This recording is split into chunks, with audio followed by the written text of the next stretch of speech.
एक सवाल जरा सोचो, जो स्टार्स आज रात आसमान में चमक रहे हैं, क्या वो हमेशा से यहाँ थे या उनका भी जन्म हुआ है? आज हम यही जानेंगे कि एक स्टार का जन्म कैसे होता है। यूनिवर्स के शुरुआत में समय में मैटर और एनर्जी हर जगह इक्वल नहीं थे, कहीं ज्यादा डेंसिटी थी तो कहीं कम। ये छोटे छोटे डिफरेंसेस ही आज के गैलेक्सीज, स्टार और प्लैनेट की फाउंडेशन बने।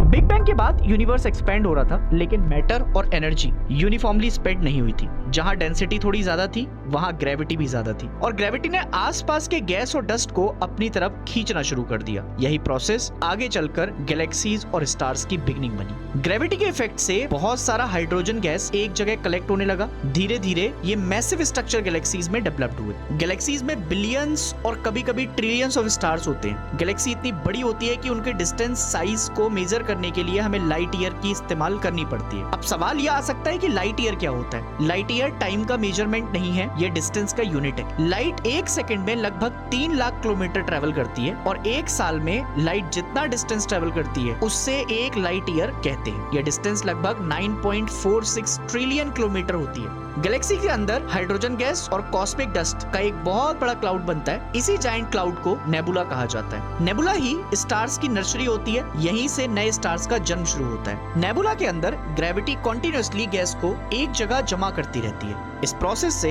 छोटे छोटे डेंस क्लम्प्स बनते लगते हैं। जैसे जैसे गैस और मैटर और कलेक्ट होते हैं, ये क्लम्प्स और भी हैवी और कॉम्पैक्ट होते चले जाते हैं। जब एक डेंस क्लम्प बहुत ज्यादा मास कलेक्ट कर लेता है, तब उसके कोर कंप्रेस होने लगते हैं, और कंप्रेशन की वजह से टेम्परेचर और प्रेशर रैपिडली इंक्रीज होते हैं। अब एक प्रोटोस्टार का बर्थ होता है। प्रोटोस्टार अभी कंप्लीट स्टार नहीं है, ये एक डेवलपिंग बेबी स्टार होता है। जैसे जैसे कोर और गर्म होती है, टेम्परेचर लगभग 10 मिलियन केल्विन तक पहुंच जाता है। अब हाइड्रोजन एटम्स आपस में फ्यूज होने लगते हैं। इसी प्रोसेस को न्यूक्लियर फ्यूजन कहा जाता है। फ्यूजन के दौरान हाइड्रोजन हीलियम में कन्वर्ट होता है और बहुत ज्यादा एनर्जी रिलीज होती है। जब न्यूक्लियर फ्यूजन स्टेबल हो जाती है, तब प्रोटोस्टार ऑफिशियली एक स्टार बन जाता है। अब स्टार अपनी खुद की लाइट और हीट प्रोड्यूस कर सकता है। हमारा सन भी इसी तरह लगभग 4.6 बिलियन ईयर्स पहले बना था। अपनी लाइफ का सबसे लंबा फेज स्टार में सीक्वेंस स्टेज में स्पेंड करना पड़ता है। इस स्टेज में कॉन्टिन्यूअसली हाइड्रोजन हीलियम में कन्वर्ट होती रहती है। सन भी अभी इसी स्टेज में है। अब कुछ चीजें तुम्हें पता होनी चाहिए।